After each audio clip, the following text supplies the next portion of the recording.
Eh bien bonjour à tous, messieurs dames, bienvenue sur cette nouvelle vidéo, c'est Néo, j'espère que vous allez bien. Aujourd'hui on est le 9 mai, le CAC 40 est en baisse de moins 2,75%, aïe aïe aïe aïe aïe, grosse baisse sur le CAC 40, quatrième jour d'affilée, 4 jours de baisse sur le CAC 40.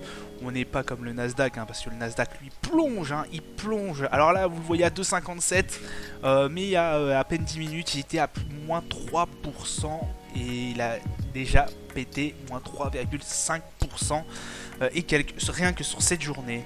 Je crois qu'on est sur 2 semaines à moins 15% sur le Nasdaq. C'est énorme, messieurs dames, c'est énorme. Le Dow Jones qui est à moins 1,17, le DAX qui est fini aussi à moins 2,15 et et et exceptionnel, messieurs dames, on a le 10 ans américain qui est à 3,09%. On avait frôlé, je crois, les 3,30, on l'avait dépassé même, pendant un moment durant cette journée. Et là, on a un relâchement du côté du 10 ans US qui est assez intéressant à regarder. Notamment aussi le pétrole. Le pétrole, on va en parler, pourquoi ça baisse. Le pétrole qui est repassé en dessous de la barre des 110 dollars, qui est un 106 dollars 59 exactement. Donc voilà, je vous annonce beaucoup de chiffres, mais pourquoi cette baisse. Voilà, je vous en ai aussi parlé dans beaucoup de vidéos, notamment sur le fond de l'inflation, on le sait tous maintenant. Voilà, quatrième baisse. On a aussi alors l'Ukraine, on en parle toujours. Voilà, on sait forcément qu'il y a eu des problèmes au niveau ukrainien, mais voilà, ce qui commence à peser un peu dans la balance, on en parle de plus en plus, c'est notamment ce qui se passe en Chine. Et en Chine, messieurs, dames, c'est toujours la crise du Covid-19, le Covid qui fait extrêmement peur au gouvernement chinois. Bien qu'en fait, il veut instaurer du coup sa politique, il instaure sa politique zéro Covid, et ce qui fait qu'il ferme obligatoirement toutes les villes là où il y a le plus de contagion de Covid-19.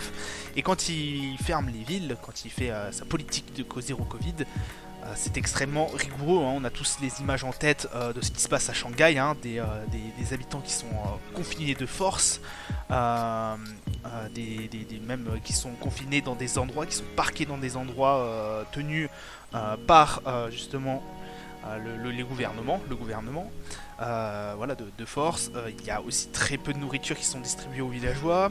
On a entendu parler notamment de chats, de chiens domestiques, d'animaux domestiques abattus par le gouvernement, par les membres du gouvernement, enfin par les membres, pardon, j'ai oublié un peu mes termes, voilà, par le personnel engagé par le gouvernement, pour justement éviter tout problème de devoir les nourrir et autres. Ils préfèrent abattre du coup les animaux domestiques des personnes confinées de force.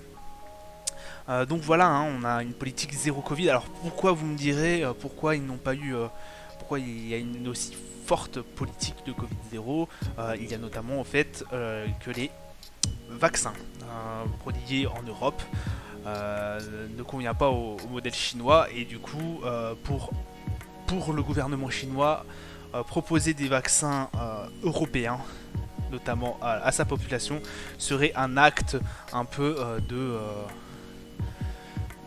comment vous dire, d'aveu de faiblesse.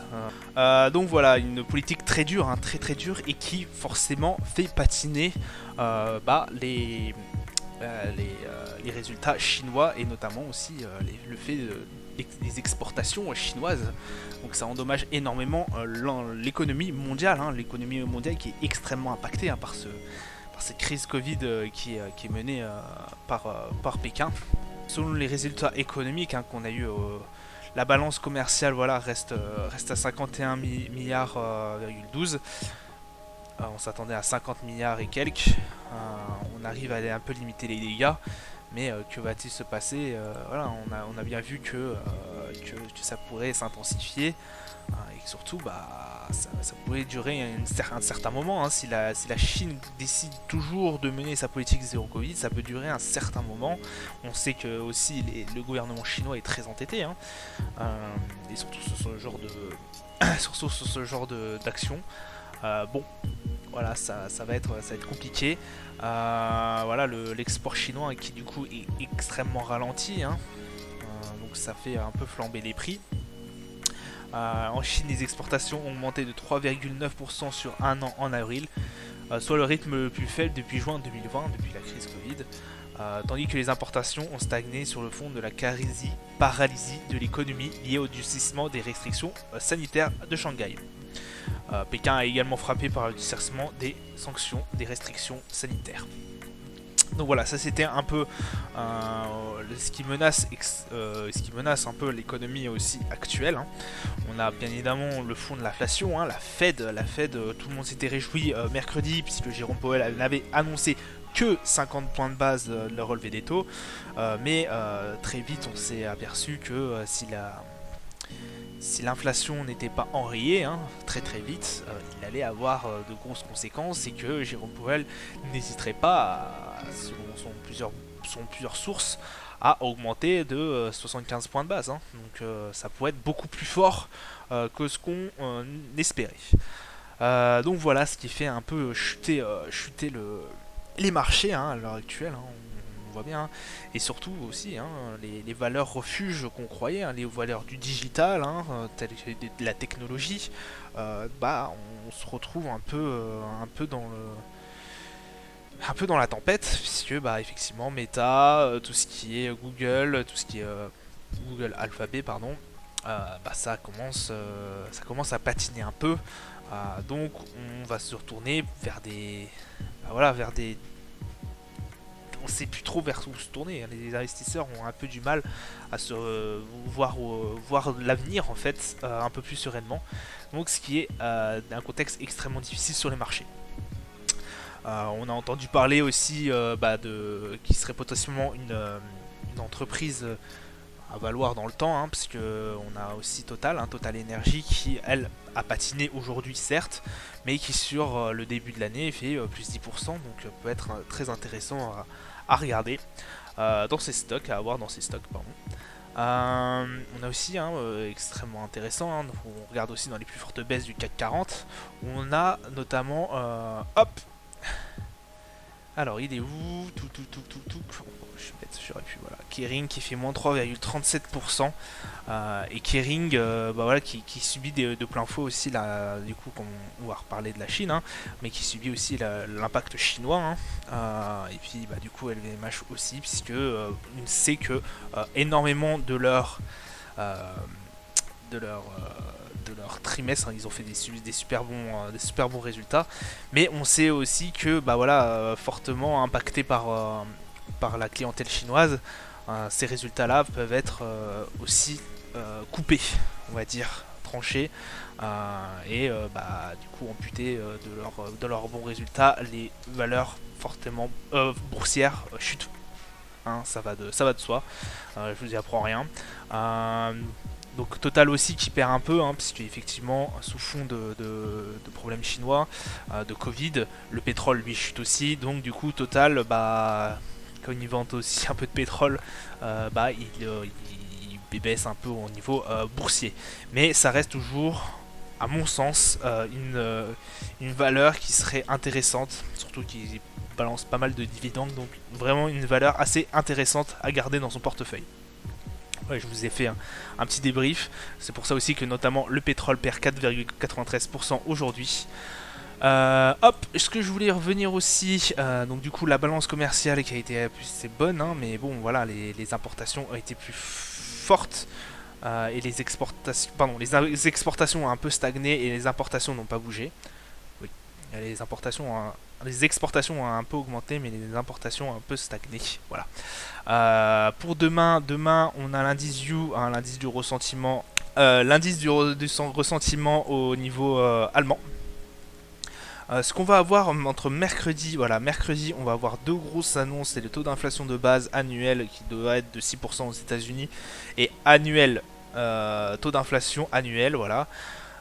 qui devrait être de 8,1%. S'il n'est pas de 8,1%, attention. Attention. Et s'il est en dessous, par contre là on pourrait avoir un petit relâchement des marchés. Voilà, une baisse de tension, surtout que ça fait, voilà, hein, que je vous dis, ça, je crois que ça fait 15 jours que le Nasdaq descend. Bon, c'est des sacrées baisses. Hein. Donc il se pourrait que... non, non, c'est pas bon. Oui, je sais plus combien de séances ça fait que le Nasdaq descend, mais ça fait un sacré paquet, je reverrai. Mais ça fait un bon paquet de séances que le Nasdaq descend. Donc là, il pourrait avoir effectivement un détachement, un soulagement au niveau des marchés. Et puis au niveau de vendredi, on a la croissance, tout ce qui est valeur en Grande-Bretagne, trimestriel, PIB, croissance du PIB. Et je crois que c'est tout au niveau de vendredi, si on a le Michigan en ressentiment à 15h. Mais voilà, pas de grosses annonces demain en tout cas, mais ça sera vraiment mercredi, vraiment à prendre.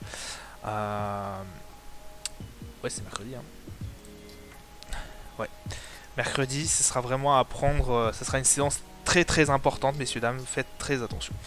Je voulais aussi vous parler un peu du défilé de Moscou où Poutine a dit, voilà, a défendu la patrie, qu'il fallait prendre les armes pour défendre la patrie contre l'Ukraine. Effectivement, le défilé du 9 mai en Russie qui est très connu, puisque en fait c'est selon les Russes, c'est le moment où ils ont gagné la guerre contre les nazis, les Allemands nazis, en 1945. Donc du coup, c'est une parade militaire. Et, et Poutine a martelé certaines choses, hein, comme quoi il voulait. Alors, ça a été le point positif. Il a dit, il a souhaité qu'on évite une guerre globale, mais il a aussi accusé, voilà, l'OTAN comme quoi ils avaient, c'était eux qui avaient amené la guerre en Ukraine, notamment grâce au fait qu'ils voulaient armer l'Ukraine et la faire passer sous le joug de l'OTAN. Donc voilà, on pensait que ça allait faire plus de mouvements que ça, mais non, il a été assez, on pensait à moins virulent qu'on l'en pensait, je pense. Voilà. Il y avait notamment une parade au niveau avec un énorme avion capable de transporter des têtes nucléaires qui n'a pas pu survoler le défilé, faute de mauvais temps, selon les dires. Donc voilà, c'était vraiment le petit point Ukraine-Russie. Hop, on va partir sur les marchés maintenant. Donc, alors, sur les marchés. Du coup, on est passe sur le Nasdaq qui est à 12 306 points. Hop, là vous êtes en M1, voici en D1, on est sur une grosse baisse, hein, voilà, on arrive vraiment sur les plus bas depuis un sacré bout de temps, hein. Je vous le dis à chaque fois, depuis le 08, le 8 avril, pardon. Mars, pardon. 8 mars. Depuis le 8 mars, donc voilà, on est le plus bas depuis le 8 mars. Si on arrive à casser cette zone-là, le plus bas sera depuis... Ah ouais, depuis le 27 novembre 2020. Ouf, sacrée baisse. Hein. Le S&P c'est pareil, hein, on est sur les plus bas. Hein. Vraiment, hein, ça a perdu énormément. Il va falloir que je vois sur TradingView combien de pourcentage ça a perdu depuis les plus hauts, mais c'est énorme. Donc le S&P du coup qui est toujours en baisse, hein, le CAC 40 aussi, je vous apprends rien. Le CAC 40 qui a du coup cassé sa range, hein, comme je vous l'avais dit précédemment vendredi. Il a cassé sa range et il s'apprête à arriver, voilà, vers les plus bas, hein, vers le 0,307, donc depuis le 7 mars. Oh, j'ai du mal. Mars, oui. Oui, c'est ça, 7 mars. Donc voilà, est-ce qu'il va rester là? Est-ce qu'il va stagner? On n'en sait pas trop sur le CAC 40. Reste très compliqué encore à savoir. Il n'a pas fait grand chose pendant un sacré bout de temps, le CAC 40, je vous rappelle. L'euro USD qui commence à remonter un peu, hein. Ça nous soulage un peu. On est repassé juste au-dessus un peu, hein, du 1,05$. Là on est à 1,57$. On était à 1,54$ la dernière fois. Donc voilà, ça peut nous soulager un peu, que ça serait bien qu'il reparte à 1,06$ pour vraiment valider la hausse. Hop, le Bitcoin qui plonge, hein, messieurs, dames, hein, on a cassé un niveau. Beaucoup de personnes parlent hop, d'un niveau à 25 000 dollars, d'un support à 25 000 dollars.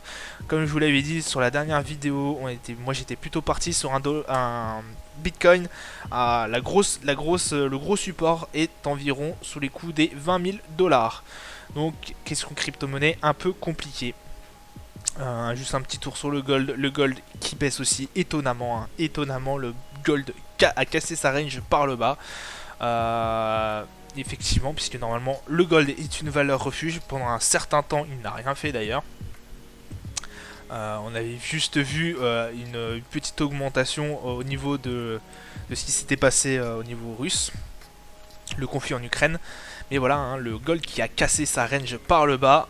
Et s'il va continuer la descente, j'en suis pas forcément si sûr que ça. Mais voilà, restez très attentifs en tout cas si vous êtes sur le gold. Je crois que c'est tout. On aura tout vu pour aujourd'hui. Voilà, je vous souhaite une bonne journée. Portez-vous bien et surtout faites attention sur les marchés financiers. Je vous dis à plus tard. Ciao, ciao.